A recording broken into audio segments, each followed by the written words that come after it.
Hey guys, welcome to a new video. Like, comment and subscribe if you enjoy. Without any further interruptions, enjoy the What If. Chapter 1. Shinobi turned devil. The light from the sun streamed in through the small window covered by a set of blinds that only did a half-assed job of actually keeping said rays of blinding luminescence from getting through. One blonde-haired, blue-eyed young man groaned in discontent as his eyes flickered open very briefly. They closed almost immediately after as they were hit by a beam of light so bright the young man thought he might go blind. Damn that sun, couldn't it have picked a better time to rise? Or better yet, not risen at all. One of these days he was going to find some way to turn it off. Or blow it up. He would prefer blowing it up. Grunting slightly, the blonde male slowly sat up in bed, stifling a yawn with one hand as he did.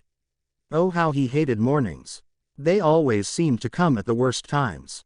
They actually didn't. He just wasn't much of a morning person. As the blonde began to gain more cognitive thoughts, he stretched himself out, turning this way and that as he raised his hands high into the air and listened to his back pop and crack in a way that would make most people cringe.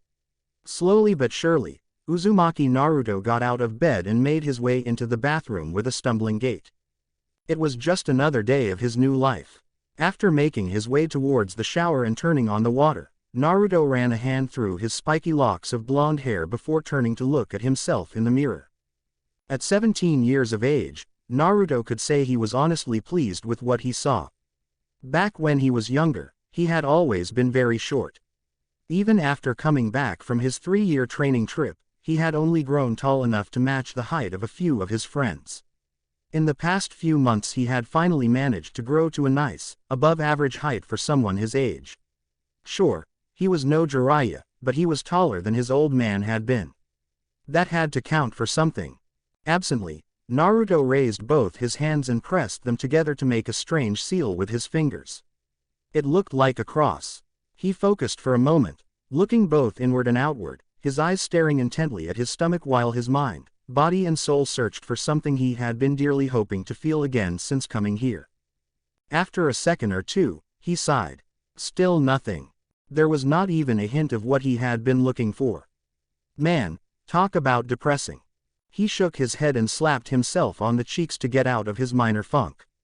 It would be best to not dwell on it. There was always tomorrow, right? The shower began to steam and Naruto stepped in, groaning as the heat caused his aching muscles in his back and shoulders to loosen. He pressed his palms against the wall of the shower and let the hot liquid run down his frame and mat his hair to his head. It felt so good, especially after a hard night of trying to get his ruined body back into shape. That old saying that you never knew what you had lost until it was gone had never rung more true to him than it did now. After his shower, the blonde was finally awake and capable of getting ready for the day. This consisted of him getting dressed in the uniform of his school. A black blazer over a white, long-sleeved shirt with black highlights and a black ribbon on the collar and matching black pants. The rest of his outfit was actually much different from the standard academy uniform, an orange short-sleeved shirt underneath his dress shirt and orange and black sneakers. They were still considered acceptable within the school standards, though the principal had frowned upon seeing his choice in color. Not that he cared. If that man didn't understand the greatness of orange, that was his problem. Once he was dressed and his stomach was full, the blonde locked the door to his apartment and was ready to start his day with a grin. Today was going to be a good day. He could feel it. Catcharp. Today was going to suck. He just knew it. In his haste to finally begin his new lease on life, he had forgotten about one simple fact that made all his possible enjoyment of the day evaporate like a water jutsu when it was struck by an overpowered fire jutsu. He had school today. What's worse was this was a normal high school. He hated school on the best of days, but at least back when he was an 8-year-old brat they had been teaching him how to be a kick-ass ninja. All the crap they were trying to shove down the throats of the young here was just useless. What good was algebra and science going to do anyone who didn't plan on being a nerdy science geek? What good was history when he didn't give two twats about the past? When would the velocity vector versus of an object that has positions x t at time t and x at time, can be computed as the derivative of position, ever be useful? Never. That's when. Naruto wasn't some nerdy science geek or some stupid smart physics professor in the making. He was a ninja, Combat was his profession and kicking ass was his calling card. He didn't need to learn math, history and physics. Let the people who were going into professions that needed to use that crap learn it. He was just fine sticking to his fists. Granted, he didn't know how a ninja would live in this world, but he was sure he could figure something out if given time. Until that time came, however, he was stuck going to school. Talk about sucking it big time. Oh well, at least it was a decent school. The school he was going to was called Kuoh Academy. Naruto heard tell that at one point it had been an all-girls school, but had changed to co-ed sometime before he had arrived. The academy was actually a very beautiful campus. Naruto could admit that much at least. It was large, as in, really large. Try gigantic. It consisted of several buildings with the main one being a long, rectangular building that was 4 stories tall with a slanted roof, reddish-brown tiles and built like some kind of traditional European mansion. At least he thought it was a European mansion. His knowledge on the history of this world and its architecture was incredibly sketchy, meaning nearly non-existent. Still, it was a very nice-looking building and he supposed that's what mattered. All that being said, he still didn't want to be here. Just why he let that strange man talk him into coming here was so far beyond him at the moment it wasn't even worth thinking about. Ignoring the many people who were staring and pointing at him, being a troublemaker in his youth and someone who was used to being hated and glared at meant it was pretty easy for him to ignore the way people were whispering behind his back. It probably helped that a good deal of them had been doing this since he got here. Just what was their problem anyways? The new blonde student made his way towards his first class of the day. Catcharp. Naruto had never been so glad to hear a bell ring. No, scratch that. He had been just as glad to hear the bell ring yesterday that he did today. And the day before that and the day before that. Okay, so maybe it had been like this since he started school. He didn't think anyone would blame him for loving the sound of that bell. As far as he was concerned, it was a sound that represented freedom. Even if that freedom was only until lunch period ended. Still, it was a freedom that he would cherish until the next class, however short that freedom may be. And it allowed him to explore the school. Even though he had been here for a while, Naruto still had trouble finding his way around, so he always used the opportunity lunch represented to learn the lay of the land, so to speak. Walking around with a piping hot bowl of ramen in one hand and a set of chopsticks in the other, Naruto happily slurped away on his noodle dish as he enjoyed the sights and sounds of the school. At least he would have enjoyed the sights and sounds were it not for the fact that another sound caught his attention. It was a very familiar sound, one he had heard so many times before when he had been training with Ero Sennin that he could tell what it was as easily as he could tell you the color of his own hair. It was the sound of perverted giggling. Issei was a 17-year-old high school student of average height with short brown hair and light brown eyes. He wore the same standard academy uniform as everyone else who went to Kuoh Academy, though he also wore a red undershirt and blue sneakers. There was not much else that could be ascribed to him. He was, in all regards, a below-average student not worthy of notice except for one fact. His almost unnatural amount of lust. Issei was one of the largest, most perverse beings in existence. The kind of pervert that sent women running for the hills, or into a violent fit of female feminine fury. He, along with his 2 other friends, Mitsuda and Motohama, was known as one of the hentai Sannin Gumi. Or the perverted trio. On a side note, Jiraiya would be proud of these 3. This perversion Issei possessed would also explain his current activity. An activity he and his 2 friends were partaking in with great relish. Peeping on the kendo club as they got changed in the girls' locker room. Just looking at all that lovely, female flesh, the soft, milky skin, and the incredible range of breast sizes was enough to make him and the other 2 perverts nearly cream themselves. You look like you're having a good time. Issei's grin widened as he nodded along with the voice. Yeah, his friends nodded as well, neither realizing that the voice did not belong to any of them, busy as they were peeping. It's a nice view, isn't it? Issei's drooling showed just how much he agreed with those words. There may also be some nosebleeding in there, but it was hard to tell since his face is pretty much stuck to the wall. Yeah. I'm glad you 3 are enjoying this so much. It's good to enjoy something while it lasts. Issei blinked. Now that was a strange thing to say.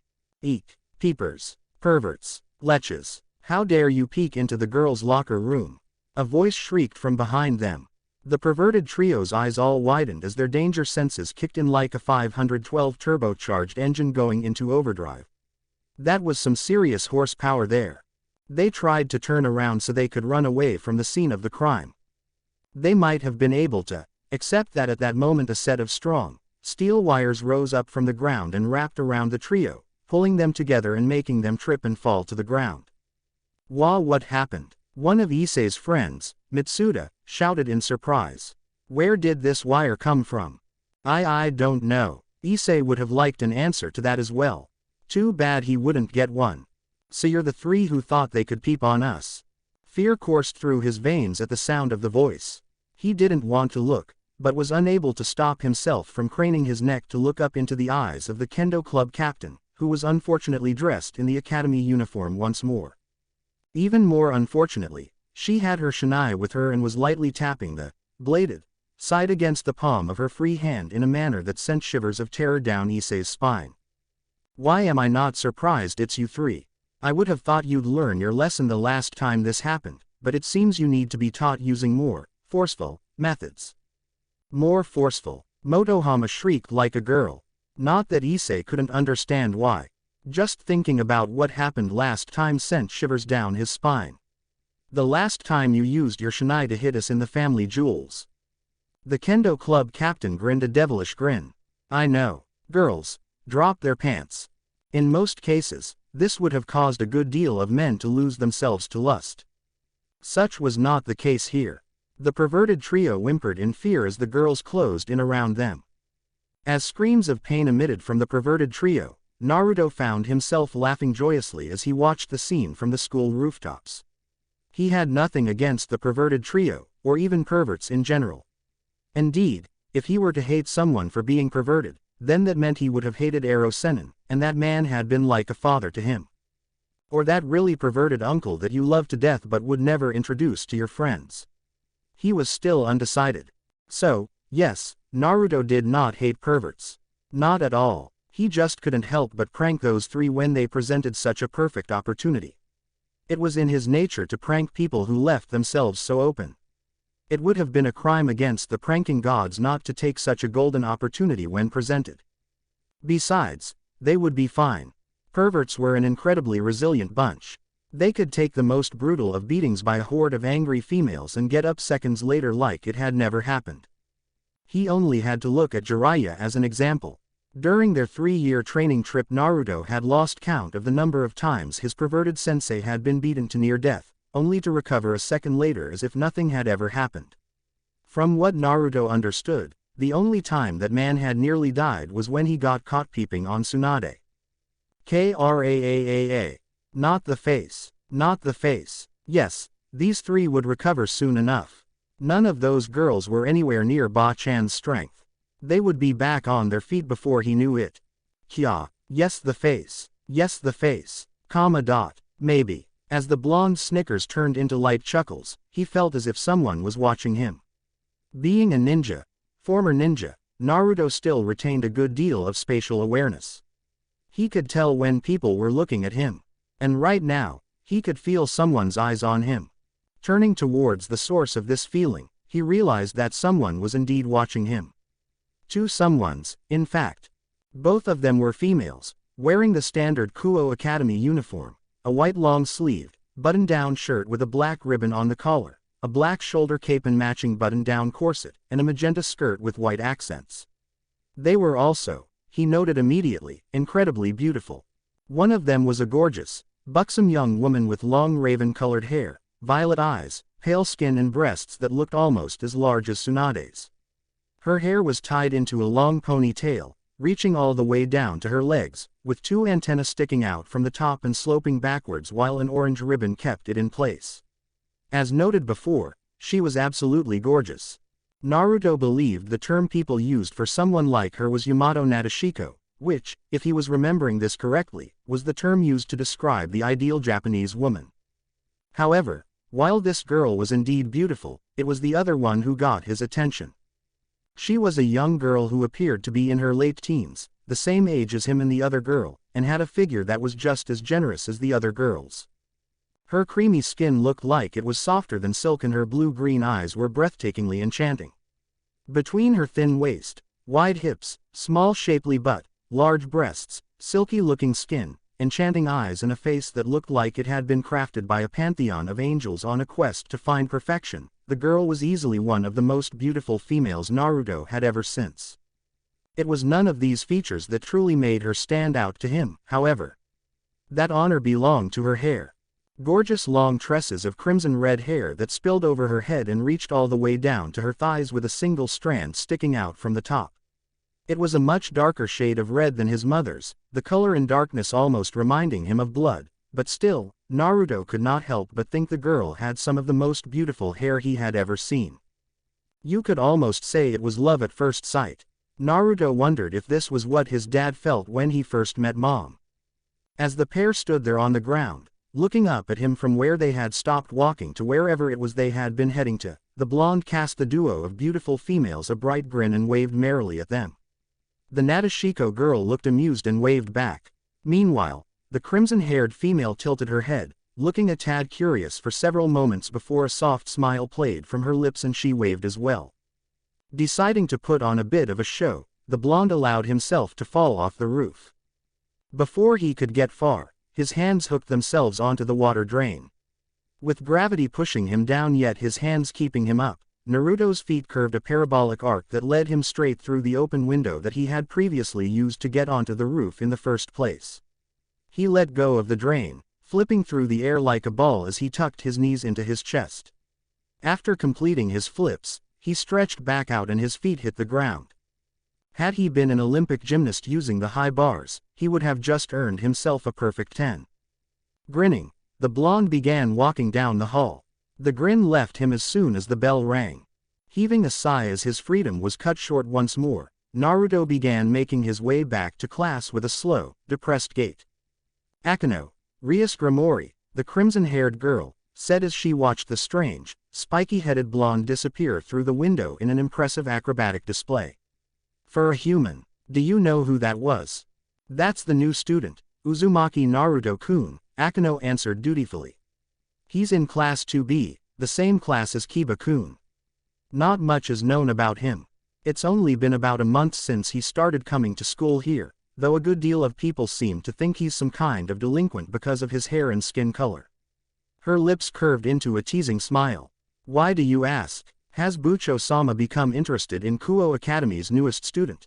Rias did not say anything to deny or confirm Akeno's taunt. She merely looked up at the still open window Naruto had flown through, its curtains fluttering in the breeze. Uzumaki Naruto. Cacharp. Hyodo Issei could not believe his phenomenal change in luck. The day had seemed so bleak after he had been beaten to a near-death-like state by the girls in the kendo club.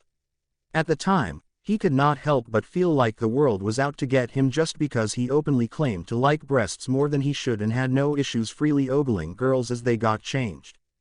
Why was it that every female ragged on him just because he showed a lot more perverseness than most guys? It was a well-known fact that all men were perverts. Why couldn't these girls see that he was just doing what every other boy wanted to do, but didn't have the guts to actually go through with? It was while he had been wallowing in his depression, wondering if he would ever get to see a pair of real live breasts that she came along. Yuma, a beautiful girl with long black hair that fell down to her waist and kind, violet eyes. She wore a short black dress that allowed a tantalizing glimpse of her amazing legs and a light purple jacket on top.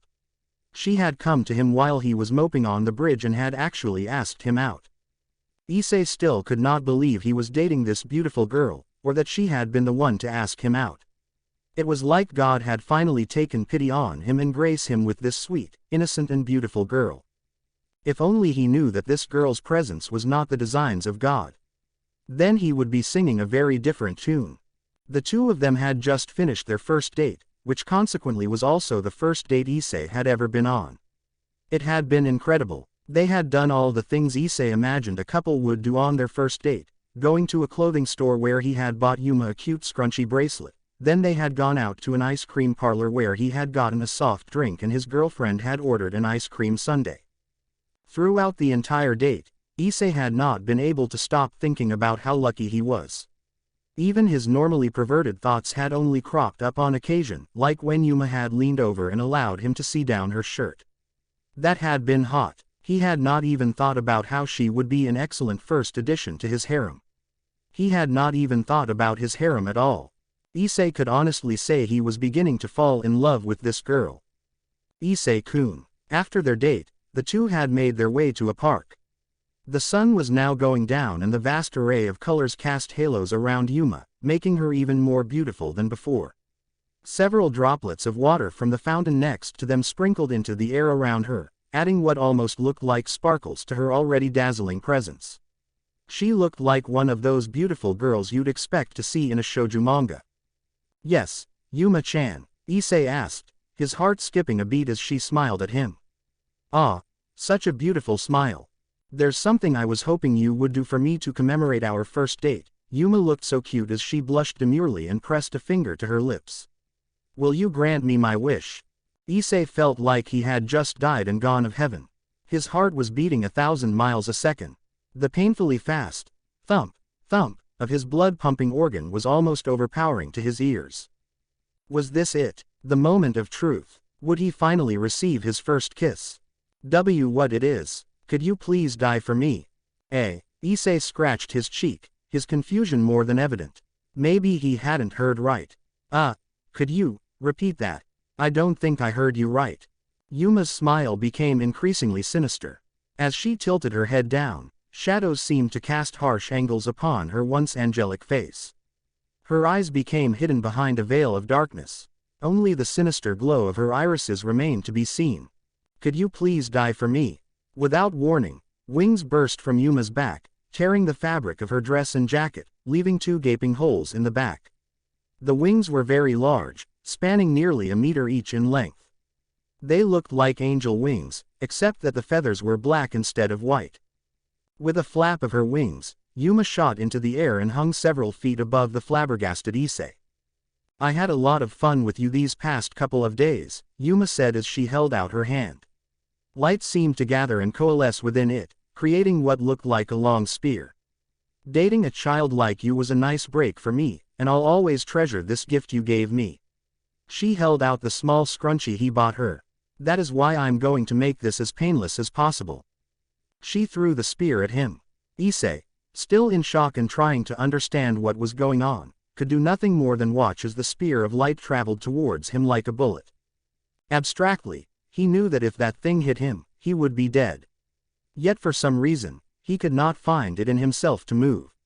Maybe he was just in shock that the girl he was falling in love with was trying to kill him. Then again, maybe his mind just had yet to catch up with everything that had happened thus far. Fortunately for him, while he was not able to react in time, there was someone else in the area who saw what was happening. This someone also happened to be the kind of person who could never look away when someone else needed help.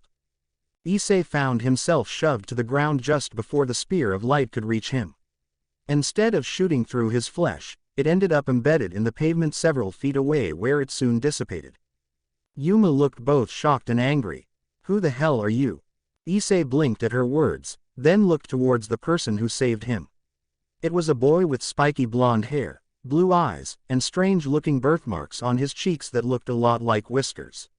He was wearing a pair of black pants, a dark orange shirt and orange sneakers. Issei could have sworn he had seen this boy somewhere before, but was having trouble remembering where. My name is Uzumaki Naruto, the blonde boy introduced himself with a grin. And I'm sorry to say this, but even though this dude's a complete pervert, I can't let you kill him. Naruto wondered if it was karma that led him to where he was now, standing in front of some girl with black angel wings as she floated above him and the perverted kid he had just saved from getting skewered with some weird spear made of what looked like light. Seriously, there was just no other explanation for why this would be happening to him. Hadn't he left the world of powerful jutsu and epic battles behind? Apparently not. Oh well, life was getting boring anyways. You can't let me kill him. The girl's eyes narrowed in anger. I don't think you understand what's going on here, so I'm going to give you a chance to leave and pretend you never saw any of this happen. Now, step aside. Sorry, Naruto scratched the back of his neck while offering a sheepish grin.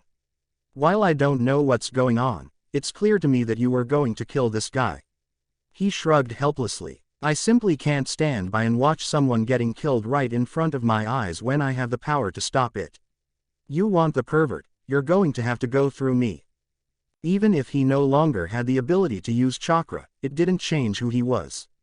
Naruto had never been the type of person who could stand idly by while someone else was getting hurt and he could do something about it. Some people would call him reckless, but Naruto liked to think of his actions as noble. So you want to be a hero, huh? The strange evil angel girl said, grinning. Fine then, you can see what happens to people who try to play hero. Another light spear appeared in her hands. She tossed it, this time at Naruto. Too bad for her, Naruto was not Issei. He would not stand there looking stupid while letting her shoot a light spear through his stomach. Tucking into a forward roll, Naruto let the spear of light hit the ground he had been standing on. As he came up, the blonde reached into his back pocket where he kept a kunai on him at all times. It was a habit that let him remember his roots. Knowing that he couldn't just toss the kunai at the girl because he would be done if he lost his only weapon, Naruto also pulled out a spool of ninja wire, which he tied to the loop located at the hilt of the kunai. As he came up from his roll, the blonde deftly tossed the projectile at the girl with black wings. His aim was spot on. Not that it would do much good. Without chakra to enhance his muscles, he could not throw the kunai fast enough to make a difference. The girl dodged it rather easily. I don't know what you were hoping to accomplish with that, she taunted as the kunai flew past her. Something like that would never hit me.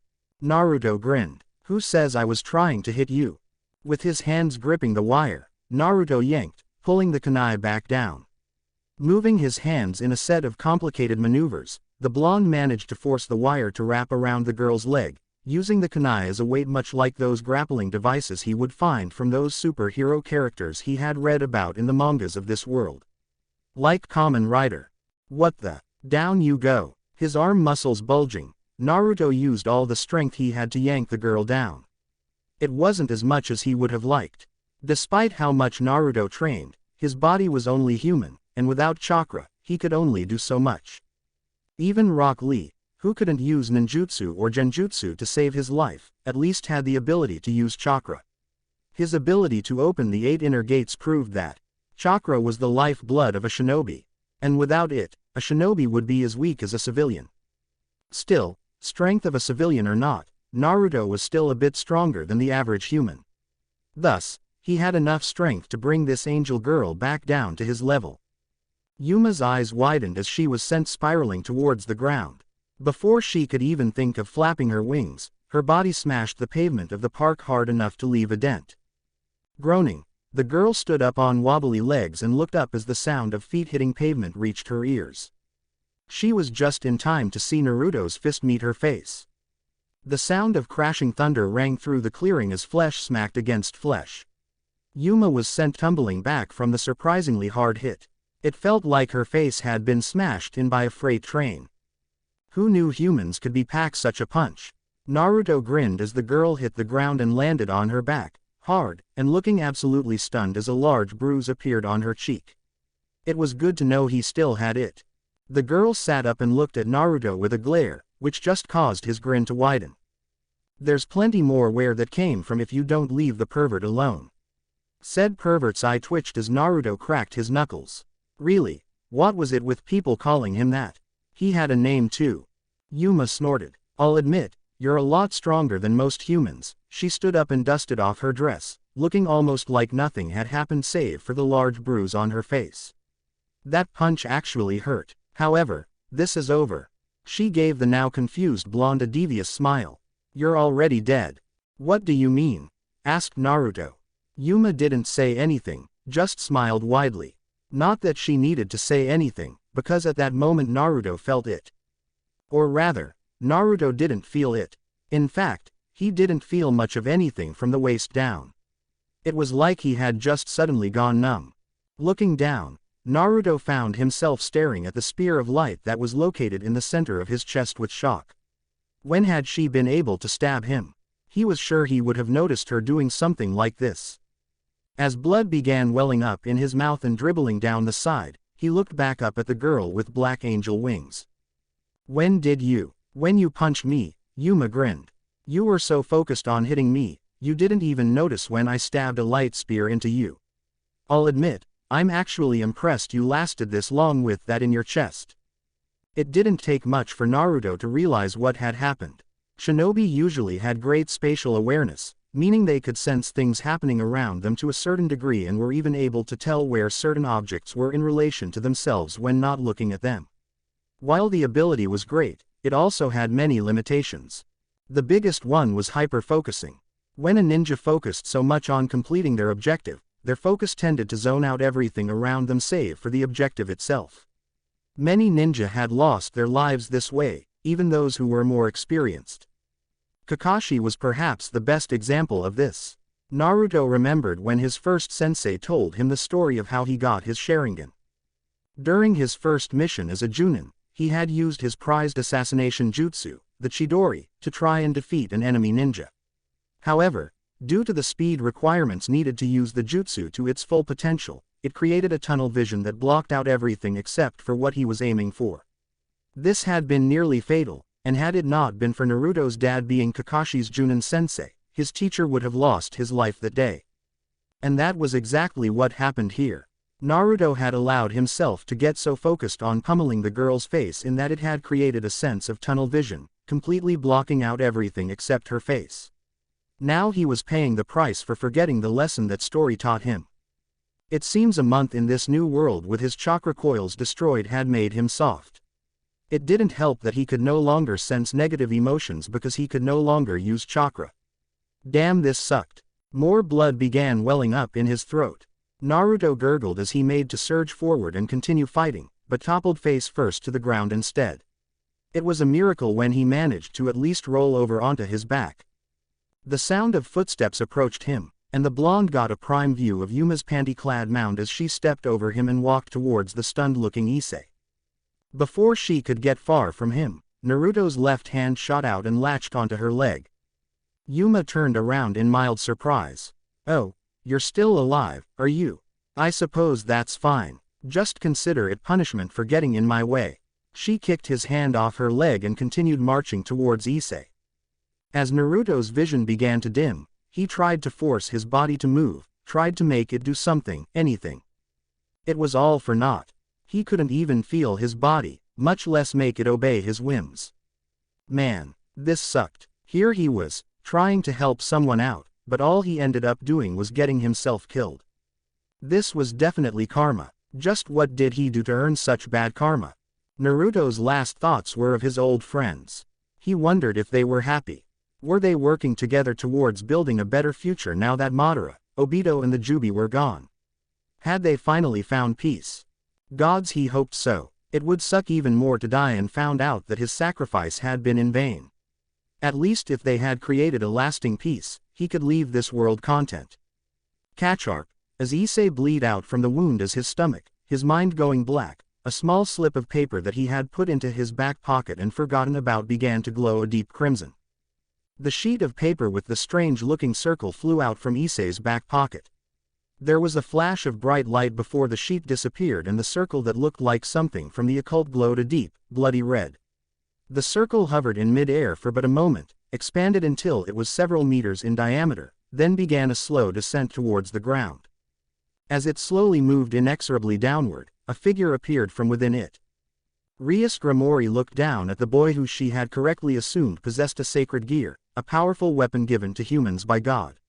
It was for this reason that she had not stopped what had transpired. Now that he was dying, she could properly resurrect him and make this boy her pawn. She did not like having to gain a powerful servant like this, but she couldn't see any other way Issei would have agreed to join her peerage. Actually, she could think of one way, but Rias wasn't willing to show her opai to just anyone, regardless of whether she had little care for nudity taboos. A cough interrupted her inspection of the boy with the gaping hole in his stomach. Startled, she turned her head towards the source of the noise and was even more surprised when she saw who it had come from. Uzumaki Naruto, the boy who had piqued her curiosity on the roof when he had played a prank on Issei and his two friends. He was not supposed to be here. Walking over to the blonde-haired young man with hurried footsteps, Rias knelt down to check his injuries and found herself even more shocked when she discovered how injured he was.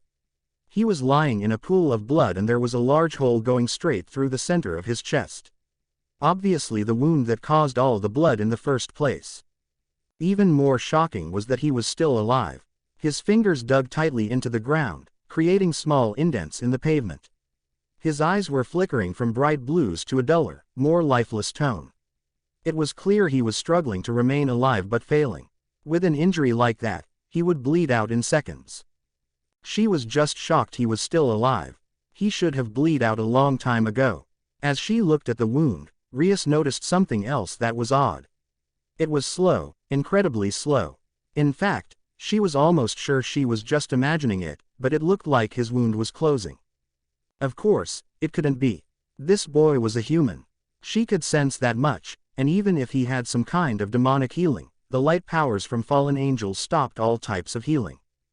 Did that mean he too had a sacred gear? His eyes locked onto hers.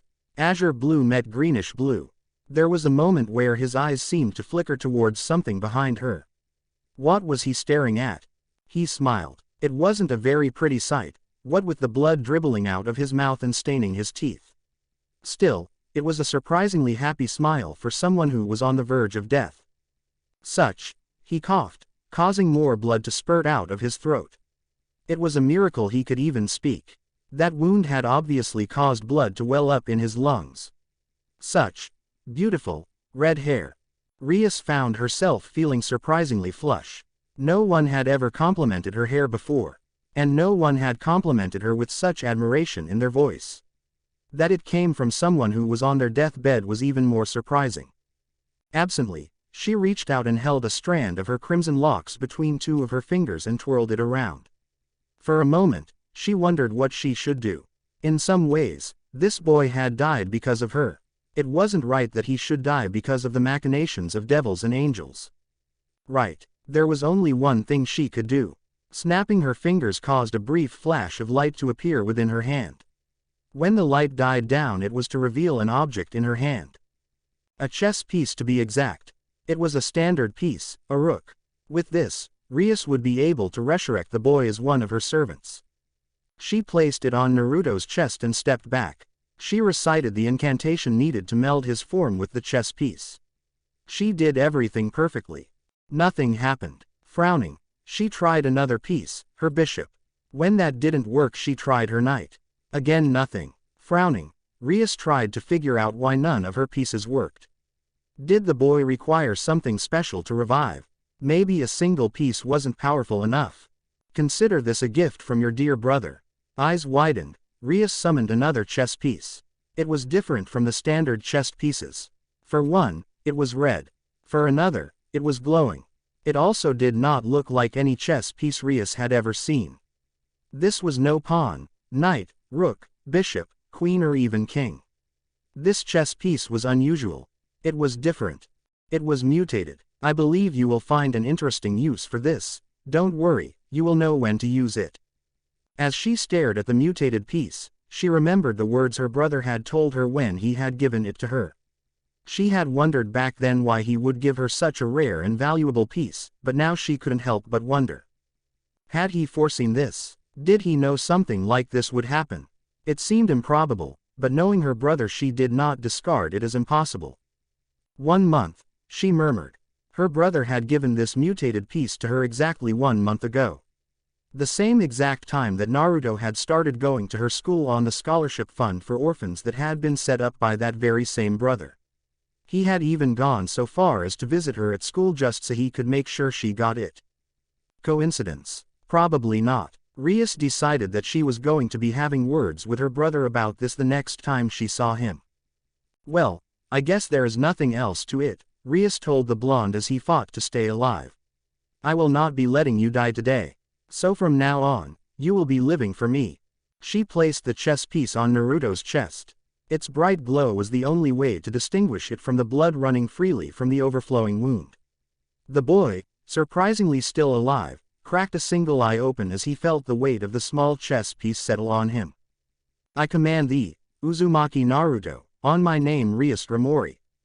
As Rias held her hands over the chess piece, its bright red glow began to pick up even more luminescence than usual.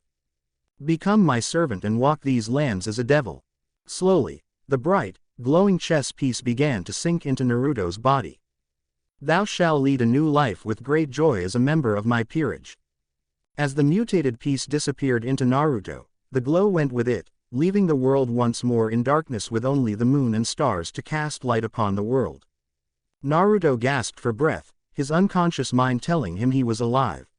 Rias watched as the boy went from being half dead to alive and well, save for the wound still in his chest. That she would need to heal manually. Still, he would be fine for now, until she could make Issei her pawn and heal him too.